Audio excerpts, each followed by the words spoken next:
All right. Well, first question would be why have you decided to run?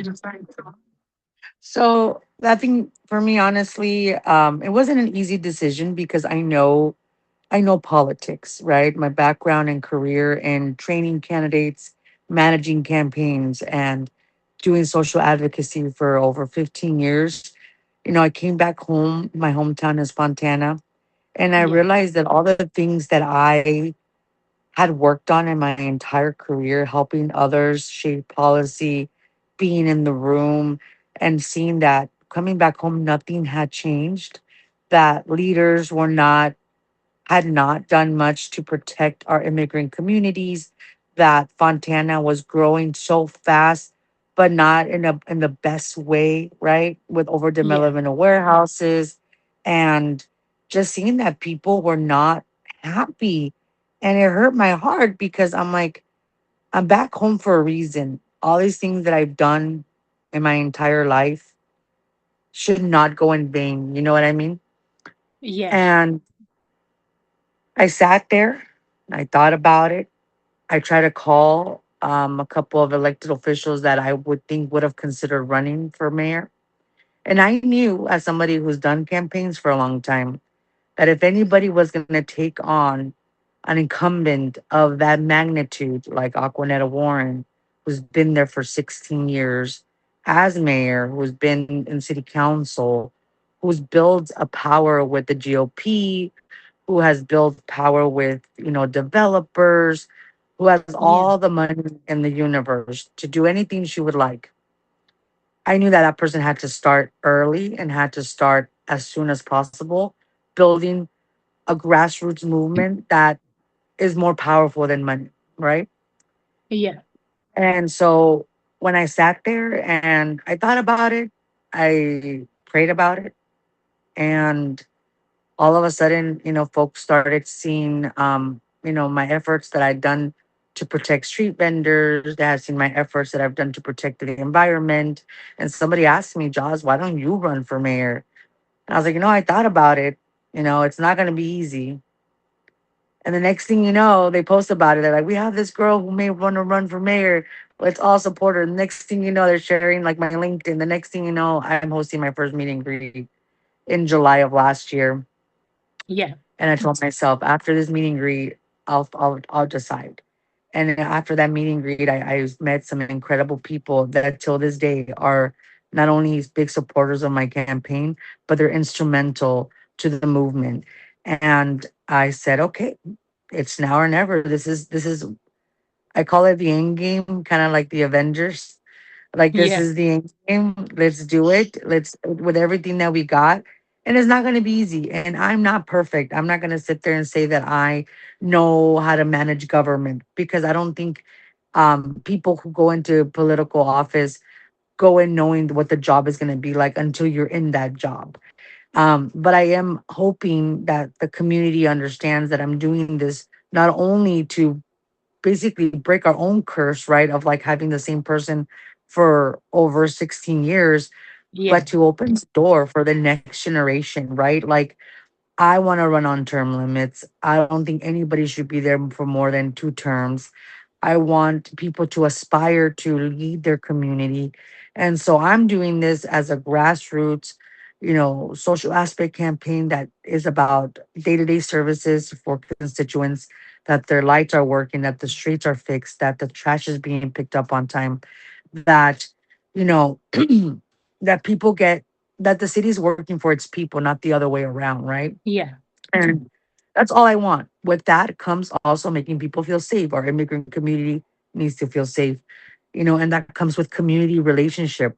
We're living in a city, Lorena, a city that, how do I say this?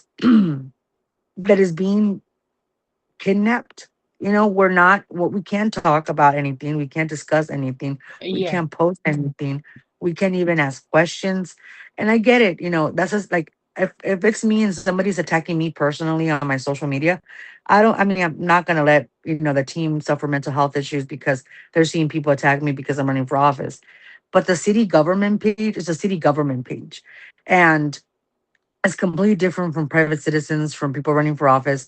It's a city government page that should be open for the community to ask questions, Yeah. and we can't. Meetings are down to 2 p.m. instead of 7 p.m. where they used to be. So people can't even go to city council and advocate for anything. Not even students that are in high school should be able to attend their Yeah. city council meetings too. And so we're living in a city right now that can't even breathe because of its tension that it has with the leadership it currently has. And so that's why I decided to run. I decided to run because of all those things and then some. But it's not easy. I've been at this now for almost a year, and Yeah. we have 4 months um from tomorrow that the election is going to be decided. And you know this is not about me anymore. My name doesn't belong to me. My name belongs to thousands of people that want to see change in Fontana. And I happen to be ready for it. I happen to have had the experience in training others about how to connect with people and run for office. But I've also been in advocacy for immigrant rights, environmental justice, even for rural areas, for urban areas. And I've always been somebody who uses my one skill. I have a great skill, which is I love to be able to communicate with people, not just in English, but in two languages. Yeah. All right. So what are the issues that you want to prioritize? Yes. So one of the biggest issues, I think we just touched on it a little bit, is the transparency and access of the city government with its Yeah. communications and being forthcoming. I just want people to be able to not only attend these meetings so that they know where the budget's going, they know what things are getting approved, that things are not out of nowhere. Like for example, there's a new project where a warehouse has been going to be transformed into a shelter for the unhoused community, that multiple cities are coming together with the funding from the county of San Bernardino. It had been Yeah. passed last year in 2025, and people are just finding out about it now, right? And so those are some of the situations where, like, whether people are for it or people are not for it, it would have been a great opportunity for the city and multiple cities, but for the city of Fontana, who's going to be hosting this warehouse, to be able Yeah. to communicate with constituents and be like, because there's a lot of brilliant people in our city who could have great input on how to manage these situations. Like, if there's going to have 200 beds, how long can people be there? Is it going to be separated between women and children? Is it going to be separated, or who's going to be prioritized? How does wraparound Yeah. services work? Who is vetting the security folks? So we're ensuring that the safety of all those folks are going to be there and the surrounding community. It was super simple.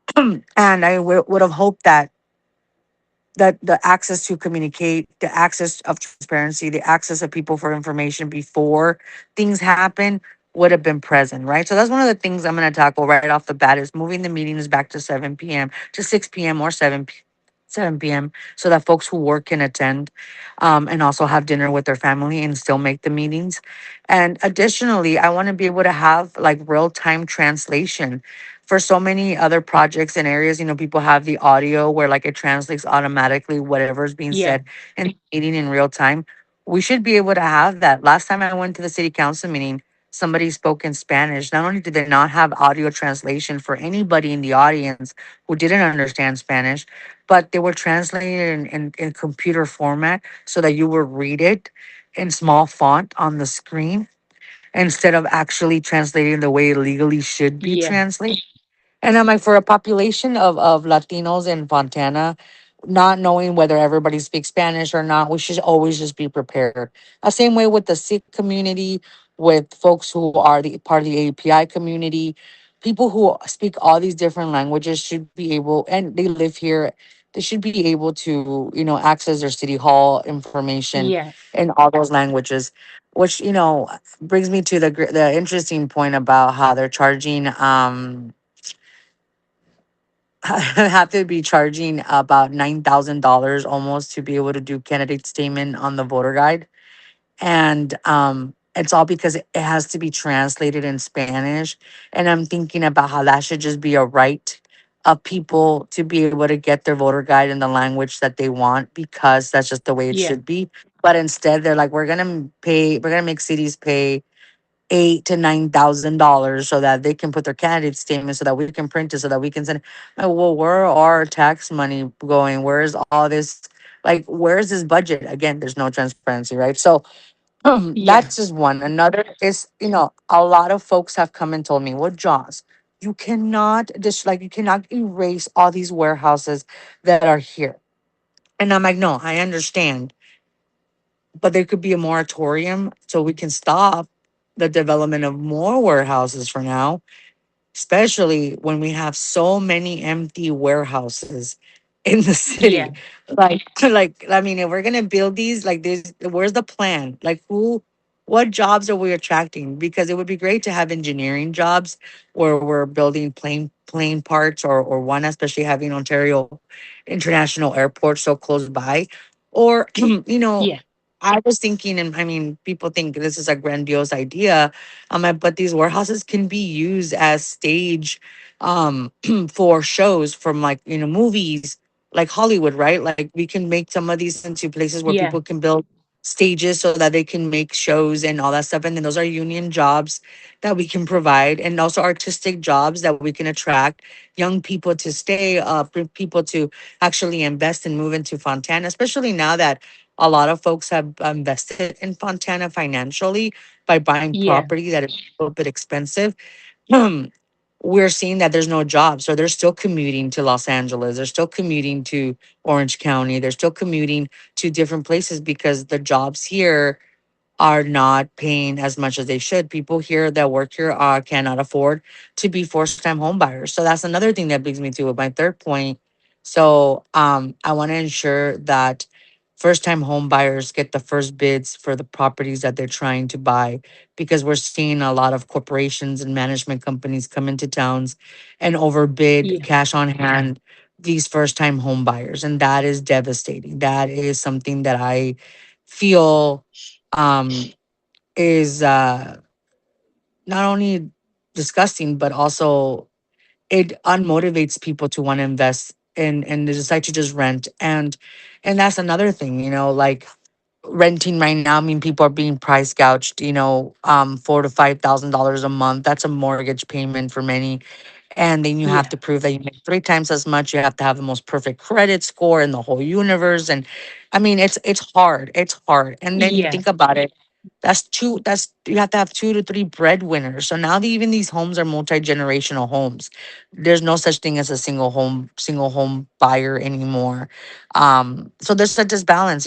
Fontana is growing really, really fast, but we're not growing equally everywhere, right? So businesses are not growing. People are not being able to afford homes. There's not a lot of great jobs Yeah. that people can get. There's over 300 warehouses, Lorena, and out of the 300 plus warehouses, only 30 or so are unionized. And we're seeing that Yeah. the workforce community is being tackled. And I laugh now because as a candidate you want to get support from labor, and some labor unions are going to endorse the current mayor, because now she's talking about labor agreements, project labor agreements, which is something that I've been advocating for a long time. So I told them, I'm like, look, there's no hard feelings. I'm always going to be there to work with you all when I become mayor. But if me running is gonna push the mayor to do the right thing, then I'm blessed to be running if that's going to push the mayor to do the right Yeah. thing. And whether it be, helping, which is my one of my last issues too. I have two more, but the next one is the street vendor situation. I want to make sure that we reverse the policies against street vendors in the way of the fact that they were criminalizing street vendors. I get it. I get the fact that how do I say? I get the let me make the light little higher here. I get the fact that they do need to have permits and licensing, totally fair, but let's get them there. Let's invest the money that they use to hire a private security firm that costs almost $700,000 to Fontana taxpayers. And let's use that money to really build out a kitchen in one of these warehouses where street vendors can actually go and prep their food, right? Let's get a safe Yeah. space where street vendors could all be so that people can enrich in the culture and in the community, and how amazing it is to be able to live in a country where you can come here and achieve the American dream, or this is a melting pot of cultures. And the culture is that if you come here and you work hard and you are a good person, that you will succeed, right? And instead of spending that Yeah. $700,000 on criminalizing vendors and terrorizing street vendors, that you could have just invested that money in building a safe space for street vendors and entrepreneurs and business owners who are into culinary, kind of business, that they can have a space where they can rent space in the kitchen, or they can store their materials, that it's up to code, as well as Yeah. having vendors apply for the licenses, what they need to get those licenses, and you know educate community, right? And instead, it was like, we tried. It's like trying is lying. That's just always been my motto. It's like, you say you tried. If you really wanted to, you would, because I know the determination of politicians. I've seen it. If you want it, you make it happen. When you run for office, we fundraise so much money to want to run for office. But at the end of the day, when it's time to get funding for programs when you're an elected official, it's extremely hard. How is that? Yeah. How to balance? You know what I mean? So those are my some of my top right away issues, as well as ensuring that 311 is working effectively for community members.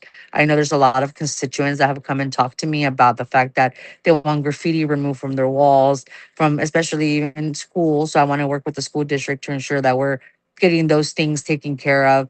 A lot of folks want better after school programs for their young kids, that are incentivizing the arts, liberal arts, culture, media, Yeah.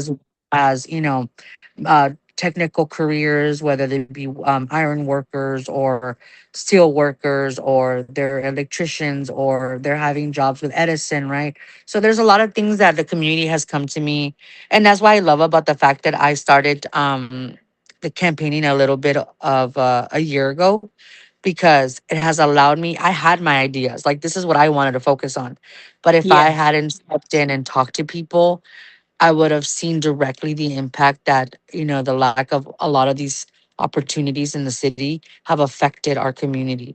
Because at the end of it all, and this is going to be the hardest policy to try to pass.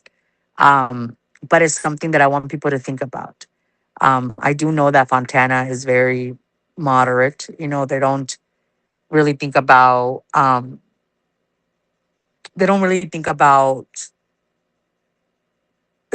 things in a policy where it's Republican or Democrat or lefty or not. But I think that the bottom line is this: businesses are losing money because a lot of our immigrant community is scared to walk down the street, to go out to eat, to go out to spend. Because, I mean, just the other day, a lady was just walking into the grocery store and she got kidnapped by ICE, right?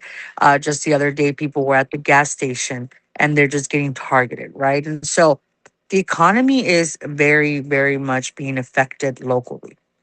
Businesses cannot stay afloat because their rent at these shopping centers are through the roof. Like, I just helped the other day, I had an event with the Fontana Boxing Club, because those are some of the businesses, small businesses that help communities, whether it be with their Yeah. mental health, physical health, all that, because they're about to close their doors if the membership doesn't rise. But people are afraid to come out. The money's tight and people can't afford things.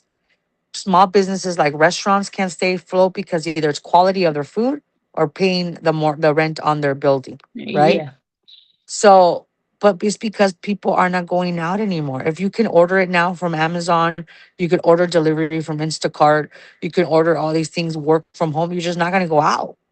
It's super rare now. And this is like a huge event where people feel safe to go in mass numbers, right? Um, so, all that being said, I think one of the biggest things that we'll tackle is making Fontana a sanctuary city. And it'll be a 180 of what it is now.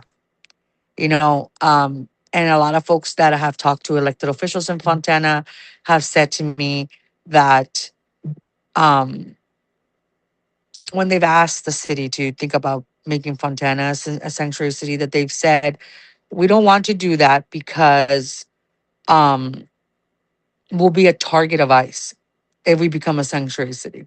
Yeah. And but we're still a target of ICE. Yeah. ICE still Yeah. present every day, every single day. They're early in the morning, terrorizing the community because now we don't know if people are coming home. And so I don't think that has a valid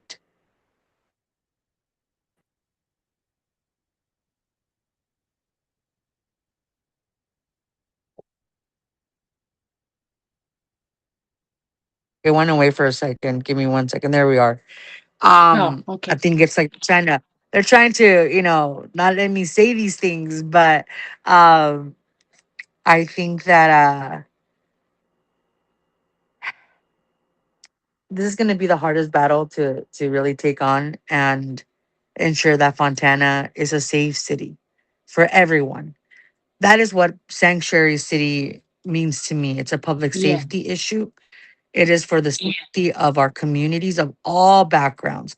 Because although you may not be okay with immigration reform, or you may not be okay with undocumented immigrants being in Fontana, the fact of the matter is, it's now being based on how you look, if you have an accent, if they have plausible, thoughts that you may be undocumented. It is about their purview, not yours. Yes, you can prove that you're a citizen, but if they believe you or not, it's up to them. I mean, it's a lot of um of little incidents that we've seen where even US American citizens have been taken into Yeah. custody and gone missing for 5 to 6 days. So this is bigger than just, oh, you want just undocumented immigrants to be roaming free. It's like, no, I want to make sure that that is a federal issue, right? Like, I want to ensure that we all understand that because that's what they throw in my face all the time. But the Yeah. bottom line is also a public safety issue. If you live in the city, and I'm mayor, if you live in the city that I protect, that I am the leader of, I want to ensure that every single human being that lives in that city feels safe to go to the park, to go to the store, to go to the gas station, to go and work, to drive in our community, that they're going to feel safe, that they're going to feel like our city has our back no matter what, no matter who, no matter when, right? And and that's bottom line. It's a public safety issue. And Yeah. to top it all off, the last thing is um environmental justice, right? Our air Yeah. quality is also a public safety issue. And as somebody who works in the environmental sector, who has seen family become you know, affected with respiratory problems, with, the way of life. People that have been moving to Fontana from Los Angeles have told me they're in their mid 30s, early 40s, that they're developing respiratory problems.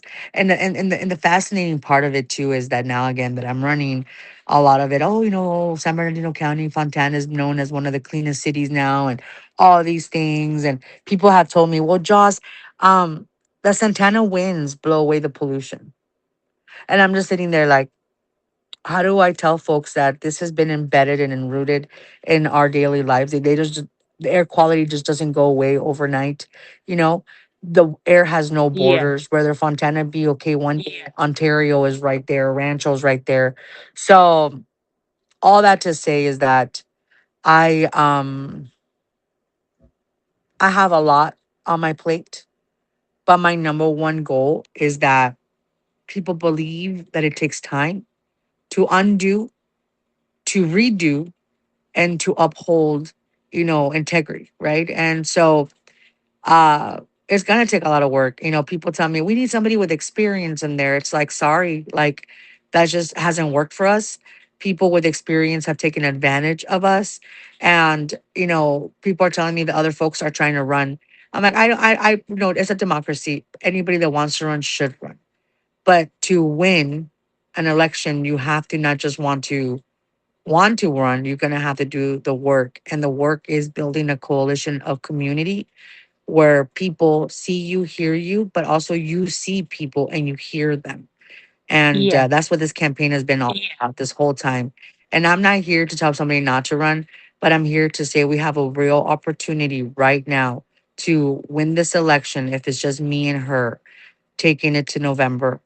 And if any other candidate decides to run, I mean, at that point, we know why, which is they want to keep Aquanetta in power. And that's bottom line. No matter what, is being said or told, you might have all these great ideas, but it shouldn't have taken you this long to realize that you wanted to do this because it isn't easy. Every single day, I wake up in fear and scared because I've seen what they are capable of doing to innocent people. Every day, I am happy and excited because people are coming to the campaign feeling safe, feeling heard, feeling seen, feeling creative. And Yeah. that's what keeps me going every day. That's all that keeps me going every day. It's no longer this wanting to make change. It's about creating change on the way to becoming mayor. And we've done that. We've done that. And I'm the only campaign in US history known to us that from our research that has ever been endorsed by a US senator and for this race. That means that Fontana is on the national map because of the work that we've been able to accomplish. Additionally, I'm the only candidate in the western part of this country that's running for mayor that has been endorsed by US Senator Bernie Sanders, and then as well as being the only candidate as of now Amazing. in the Inland Empire to be endorsed by the senator. So our campaign is there and we have the issues that we're running on and we know our why. And our why is very, very clear. All right. Well, I have a one question because you focused on education and immigrants' rights and culture. And I want to ask you about ICE, of course, and how it is, Yes. how it is affecting, um, education and culture Yes.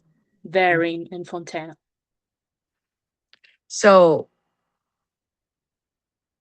I want to make sure I say this in the most thoughtful way because I'm angry.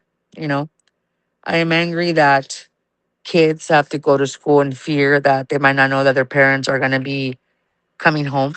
I Yeah, last year, some of my biggest supporters, they were so hard to volunteer with the campaign, totally understandable that we made it into a kind of like a dispatch center for us too, where we get alerts and we're out there to patrol the community and trying to make sure that we're helping people.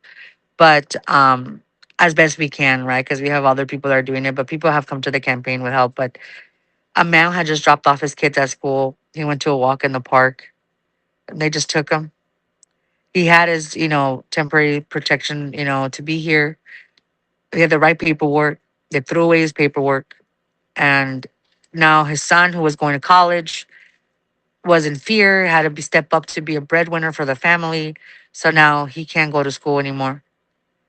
And it's affecting the yeah, the true meaning of being in America.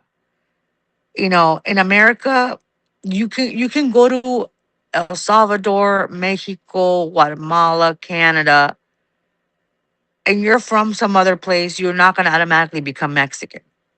You're not going to automatically become Canadian, right? But if you come to America, you can become an American.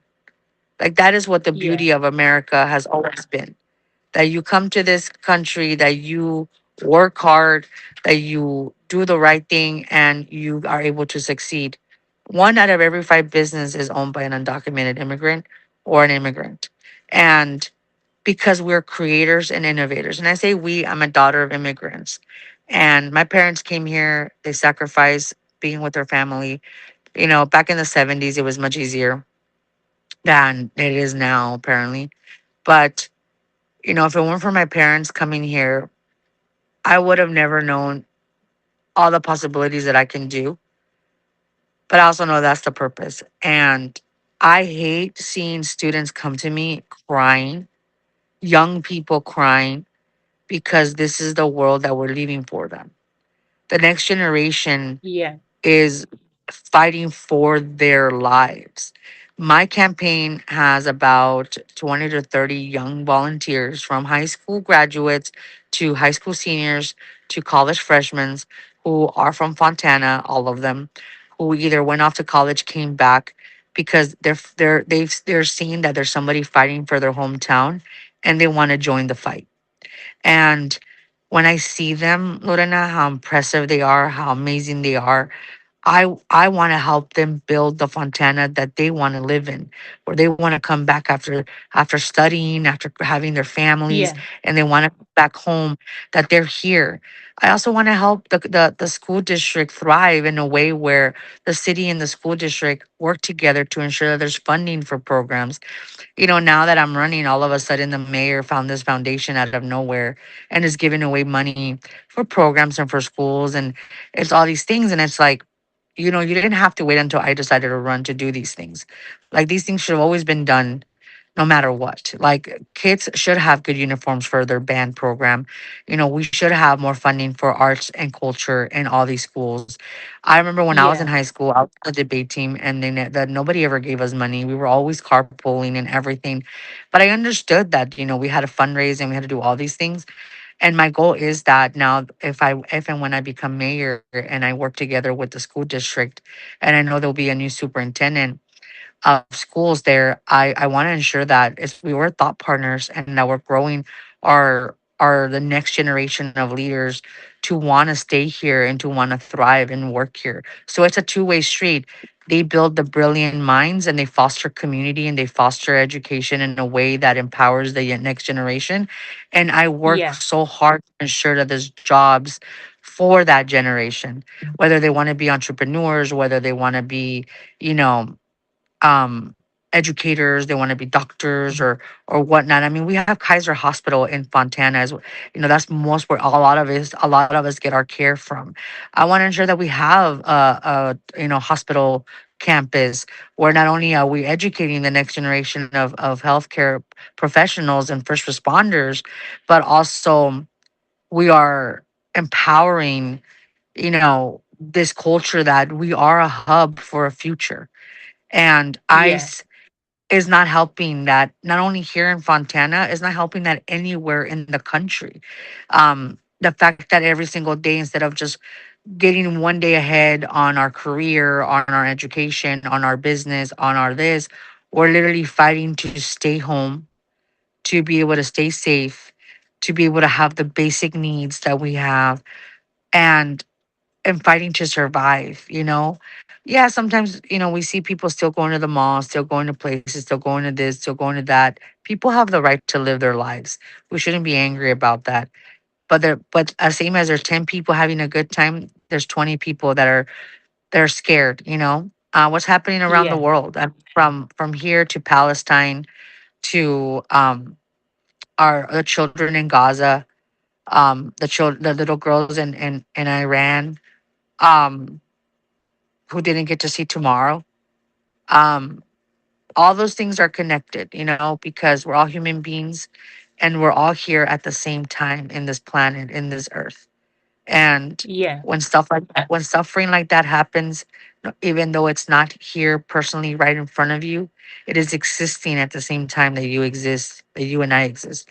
And it is frightening for us, for the next generation, for the kids that haven't been born yet, to the kids that are growing up now.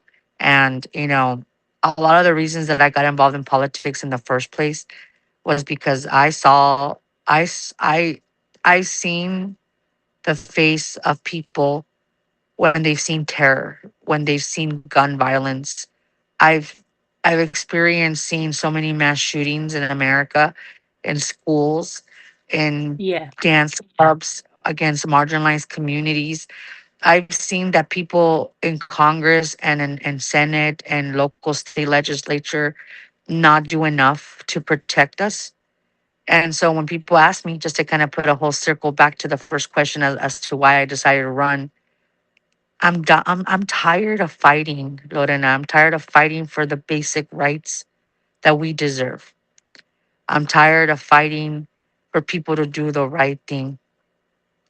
Yeah. And I'm tired of fighting my feelings when I wake up and see, breaking news because somebody in our local community unalived themselves because they didn't have the right resources for mental health, or where there's domestic violence and sometimes the victim gets the one that gets put in jail, where we don't have access to reproductive rights because people don't want Planned Parenthood in our community, but that actually gives us more than just access to women reproductive rights, like health care, but also mammograms and things that are important for our everyday life to be healthy. Yeah. Where kids don't have after school programs, so they don't know what to do or how to think about a future. And so there's so many things to unpack there, but I'm running because I want to ensure that somebody that is a young Latina or Latino, or a young black kid, a young black girl, or somebody who comes from humble beginnings, who is an immigrant or daughter of immigrants or son of immigrants, could say, you know what, I want to create change and I want to run for office Yeah. and I want to represent my community, even if it's hard, even if people are going to be mean to you and nasty to you and try to, make you hate yourself. I just want to tell people, stay strong, because the people that matter will care, and the people who don't care won't matter, right? So that's always the thing, is like, the people will find you. The people that will love you no matter what. And that is the Yeah. goal that we all aspire to have, is building community with people that were are living in this world that you're living in together. All right. Well, thank you very much for answering all my questions. Well, my two questions. I appreciate you for having me on, and I like to be super truthful and transparent. I like to be vulnerable with people that I meet, whether it be for an interview or just to have coffee, because I Yeah, only get one chance, right? We only get one chance in this life. Might as well make it count. that's right. Well, hope you have a great day. Thank you so much, Lorena. Have a great day. Happy 4th of July. Stay safe. You too. Bye. Bye.